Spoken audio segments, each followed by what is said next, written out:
Colour કરે શામાં colour અને ઓલી વખતે એમ થયું કે આ પીળું દેખાય તો કમરો નહીં હોય ને આજે બરે ના થયો ખબર પડી ગઈ કે આવા કલર કે કલર કરે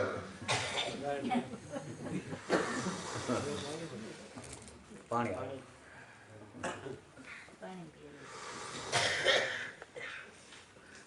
અંદરના ટોપીઓ પાણી પાણી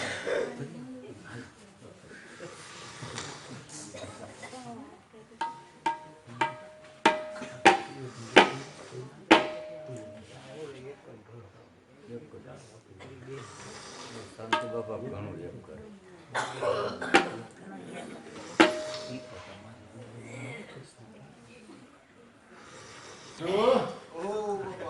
બપોરે કહેતા કે હવે હું તો પીઓ હવે લાગે હવે કઈક કલમ કલમ ભરી ગઈ કા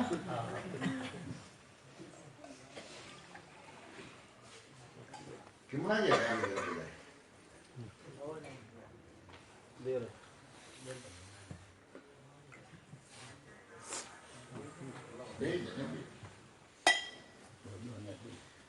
પાણી પાણી પીઓ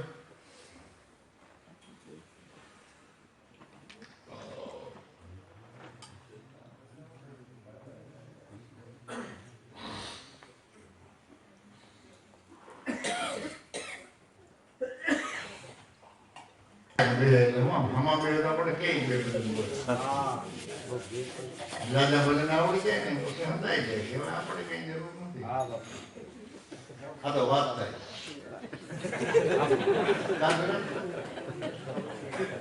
અમે બે તો લોકો કહીએ ને કે ભાઈ પાણી કરીએ ઉભો થાય અને ડાયા માણસે કહ્યું કે સંતોને સામે નહીં બેહવું એ ભાગ નજરા છે પછી આપણે એને જ દેખીએ કે બીજું બીજે કઈ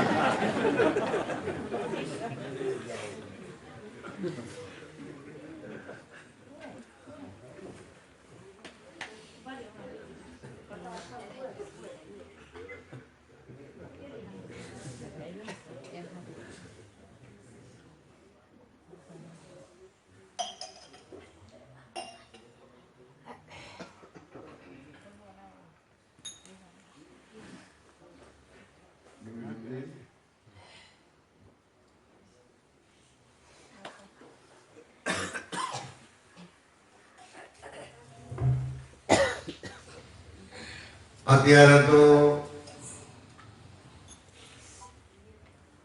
ગુરુ બાળકો ઉપર પરમાત્માની ખૂબ મહેરબાની છે. આવા સાધન સગવડતા ક્યાંક જવું આવવું હોય તો વાહન વ્યવહાર પણ જે સમયમાં ત્રિકમ સાહેબ ખીમ સાહેબ ભાણ બાપા હતા એ સમયમાં આવા અંજવાળા નહોતા,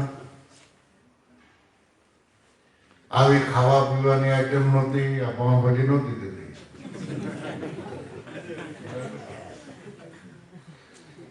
અને આવા કપડા નહોતા મળતા એને પહેરવા. પણ ધન્ય એ પ્રાચીન સંતોને છે કે શિથરે હાલ હોવા છતાં દ્રઢતાથી સંતોને સેવા, એમાં બિલકુલ હિંસા ન કરી. એવા પુરુષોની આ વાણી છે.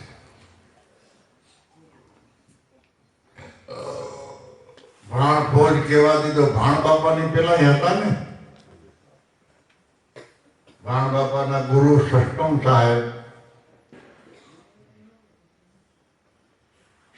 સાહેબના ગુરુ પદ્મનાભ, એના ગુરુ નીલકંઠ, એ બહુ આખું જાય છે. ત્યાં સુધી આપણે એમ કહેવાય છે કે શેઠ કબીર સાહેબ ને રામાનંદાચાર્ય રામાનંદ આ સાહેબ ધારાના પુરુષો છે.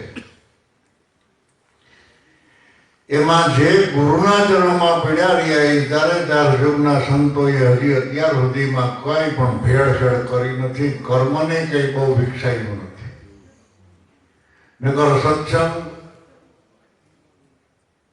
સંતોનું મળવું, એને સેવવા, એ થોડોક સમય અનુસાર ભાઈને થતો જાય. એટલે નાના માણસો એ લાભ ન લઈ શકે બહુ. એટલે સંતો મહાપુરુષો, જ્ઞાની પુરુષો કર્મને બહુ વિકાસ આપતા નથી.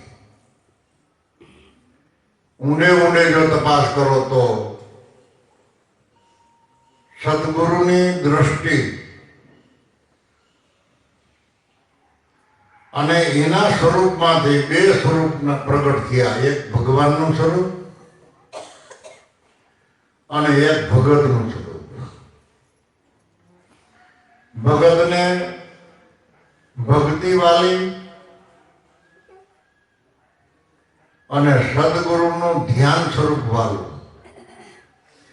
જ્યારે ભગવાન જેટલા જગતમાં પ્રગટ થયા એને કર્મ માર્ગને બહુ વિકસાયું.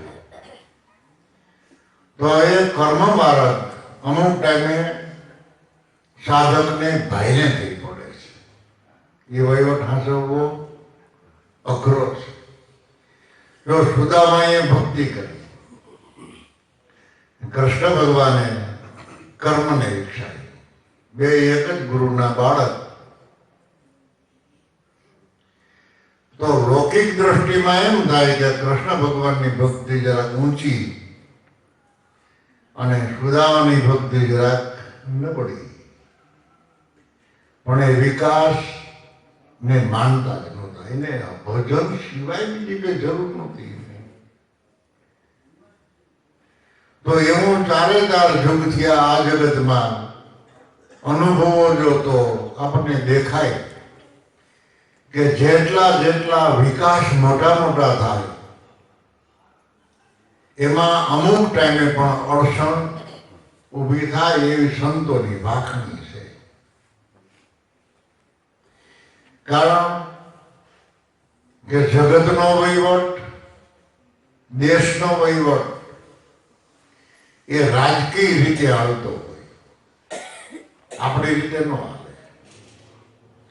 તો રાજકીય રીતે તો ઘણી ઘણી પ્રકારના કાયદા ના ફેરફાર થાય. જ્યારે ફેરફાર થાય ત્યારે થોડોક ભયને પડે. એટલે ભક્તિ